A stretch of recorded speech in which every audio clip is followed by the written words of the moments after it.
Bom dia, vamos iniciar. A gente ainda tem uma convidada que está a caminho, mas a gente vai iniciando essa rodada de apresentações e, na sequência, ela vai chegando e se apresenta também. Então, eu queria dar, mais uma vez, agora de forma coletiva, boas-vindas a todos vocês.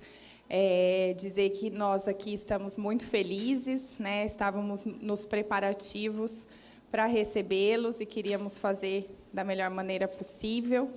Então, estamos muito felizes hoje, né, de ter cada um de vocês aqui. É um marco, né, uma primeira etapa grande. Já tivemos várias outras, né, mas uma primeira etapa grande, reunidos aqui, em prol desse projeto, né, que é um projeto de muitas mãos aí envolvidas. Apesar de muitos não saberem, falhas técnicas.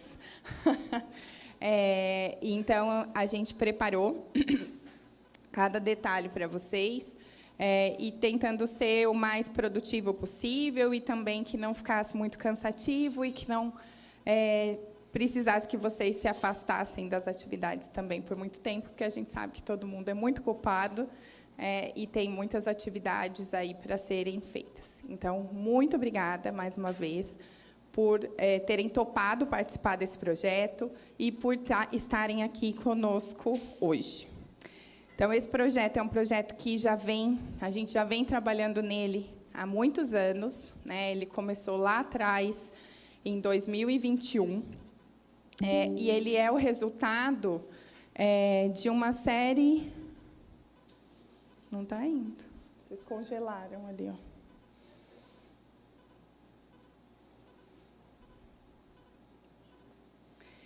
Ele é o resultado de uma consequência de ações, né, que a gente vem desenvolvendo. Então, só para contextualizar um pouquinho, acho que muitos sabem, alguns mais ou menos, né, e outros talvez estejam chegando mais agora.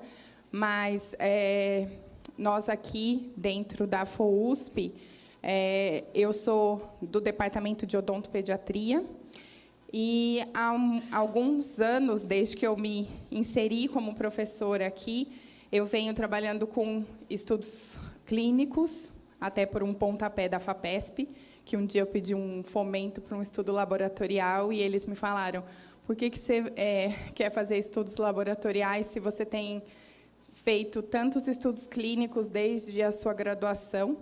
Então, foi um empurrão mesmo para falar, vai lá e faz. E só que desses estudos clínicos, né, muitas vezes me incomodava, né, tinha uma questão de que às vezes a gente produz o conhecimento, ele vai para um livro, às vezes não, às vezes morre no artigo, e a gente não conseguia as mudanças de práticas. Então, a gente, com os estudos clínicos, deflagrou aí a iniciativa Kardec, que muitos de vocês já ouviram falar, ou estão vendo pela primeira vez, que começou como uma iniciativa que era para fazer estudos clínicos de diagnóstico de cárie e se ampliou para diagnóstico e manejo.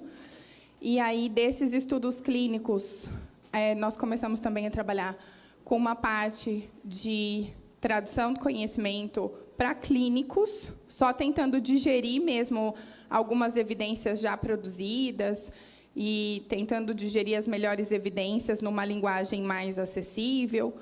E começamos, então, a estudar como era o melhor jeito de fazer isso, né? Porque a gente geralmente faz da nossa cabeça, como a gente acha que as pessoas vão entender, e nem sempre elas entendem. E nós começamos a provar isso, né? Que está na nossa cabeça nem sempre é o que passa na cabeça dos outros. E aí, a pediatria começou a se associar com a odontologia social. Então, os professores da odontopediatria, né, eu, o professor Fausto, a professora Daniela, e agora, né, mais recentemente, a professora Thaís, a professora Tamara, a gente tinha a iniciativa Kardec, começamos a iniciativa Evidente, que é essa de tradução do conhecimento e nos alinhamos às ideias da professora Fernanda Carrer, aqui do Departamento de Odontologia Social, que trabalha com translação do conhecimento e uso das evidências para tomadas de decisão, pensando aí no âmbito da saúde coletiva, saúde pública. E aí alinhamos todas essas iniciativas e tentamos ver o que estava faltando. E, nesse meio tempo, a gente percebeu que um dos problemas, né, a gente tem vários gaps de implementação das evidências e que alguns deles podem ser explicados por preferências, por escolhas, né, porque elas são feitas pelos profissionais, pelos gestores, pelos pacientes, no caso da odontopediatria, pelas crianças mesmos, pelos pais das crianças. E aí, disso, a gente teve uma primeira ideia de começar a fazer um primeiro pedido de um edital universal em 2021, no meio do caos da pandemia. Não fomos contemplados, e aí fomos agregando mais pessoas, ganhamos um edital da PRPI, que é a Pró-Reitoria de Pesquisa e Inovação da USP, que parte do custeio das viagens de vocês veio por esse edital. Ganhamos o Universal de 2023 e ganhamos um projeto de internacionalização. Tudo relacionado com essa ideia, né, de tentar suprir essas barreiras.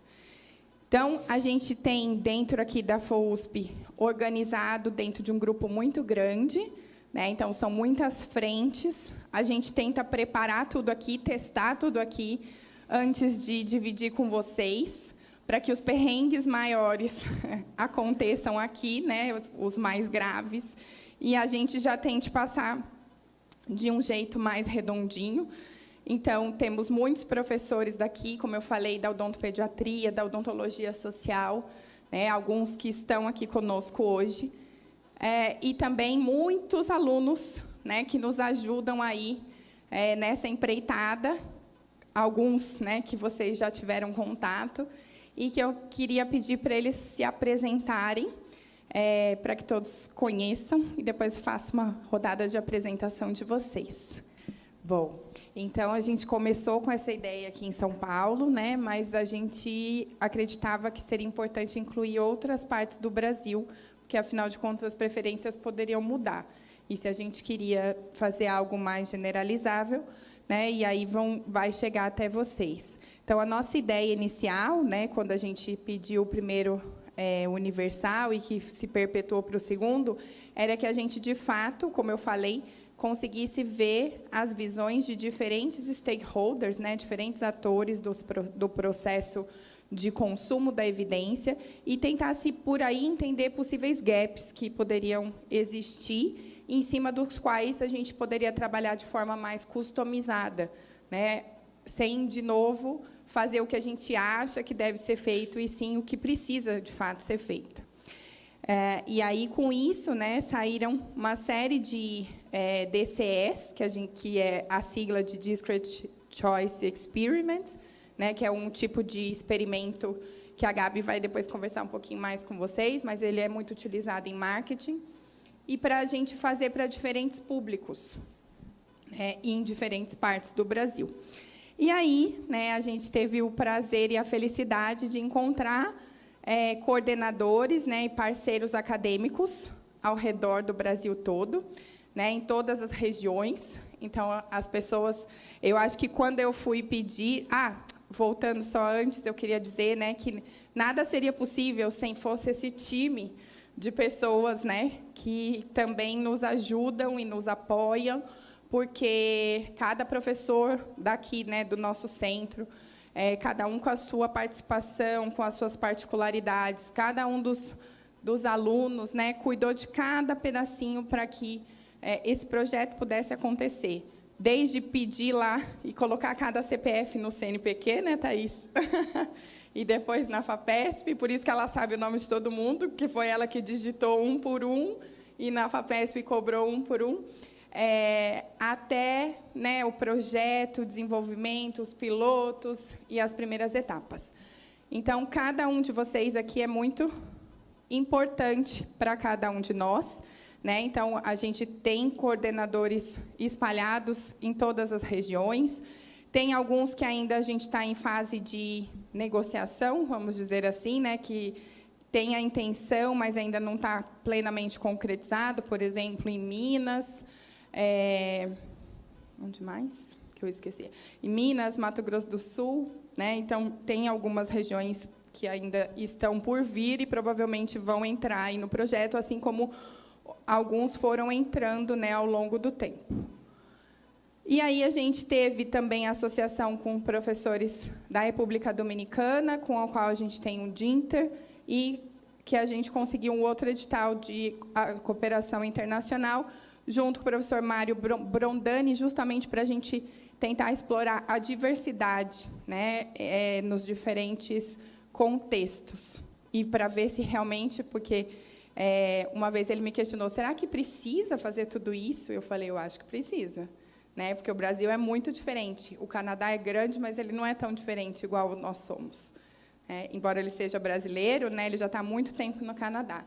Então, eu falei, com esse estudo a gente vai provar isso também, se precisa ou não precisa esse tamanho de esforço. E aí, hoje, né, nessa equipe de capacitação, nós temos alguns coordenadores, alguns articuladores, alguns pesquisadores que podem se tornar pesquisadores cidadãos. Então, a ideia, né, é hoje a gente mostrar para vocês um pouquinho onde estamos, para onde a gente pretende ir, né, onde a gente pretende chegar. E acho que o que todos me perguntam, né, a maioria dos centros a gente já fez reuniões individuais e até coletivas, mas a ideia é a gente alinhar, né, as expectativas, tirar as dúvidas de vocês, e compartilhar, né, ou cocriar, como se usa muito em ciência cidadã, os próximos passos, né, porque é o que a Mari falou. Se o sonho nosso vira o de todo mundo, né, a gente veste a camisa mesmo e saímos todos juntos. Alguns de vocês já fizeram parte do estudo multicêntrico que a gente fez de ensino, né, que ficou lindo, está saindo os artigos agora. Demoraram muitos anos, né, porque começou lá em 2013. Né, o Fefe era recém-nascido e hoje ele tem 10 anos, é um adolescente, calça número maior que o meu. Então, né, demorou, porque foram muitos centros, eram 20, coletamos em 11, né, mas ficou muito bonito. Né, e acho que hoje a gente pode... Eu sempre falo para os alunos aqui, quem foi meu aluno recente, que hoje a gente ensina com base em evidência. Né, evidência de que realmente funciona e não que a gente acha que funciona. E a gente espera que esse vá para o mesmo caminho, né, ainda mais cocriado e participativo. Então, a gente fez uma programação, tentando colocar aí para vocês alguns temas, que são temas importantes da gente esclarecer. Talvez alguns para vocês, né, alguns de vocês já são pesquisadores, sênior, né, não precisariam ter algumas aulas, mas a gente vai, inclusive, gravar as aulas com o intuito de disponibilizar para os futuros pesquisadores cidadãos, para que vocês, dentro da região de vocês consigam trabalhar como articuladores e vocês vão fazer com eles o treinamento. Né? Isso é a ideia da ciência cidadã. Por isso, que vocês falaram da identidade visual, que até que não saiu os bonequinhos do jeito que eu queria, pobre do Lucas, que desenhou na mão os bonequinhos, porque eu queria, e eu ia pôr, esqueci. Né? Não sei se todos já viram aquele filme Corrente do Bem, que ele desenha na lousa, que se uma pessoa fizer o bem para duas e cada uma for fazendo, né, a ciência cidadã tem mais ou menos esse princípio. A gente consegue disseminar, espalhar, envolver, incluir. Né? Então, essa é a ideia.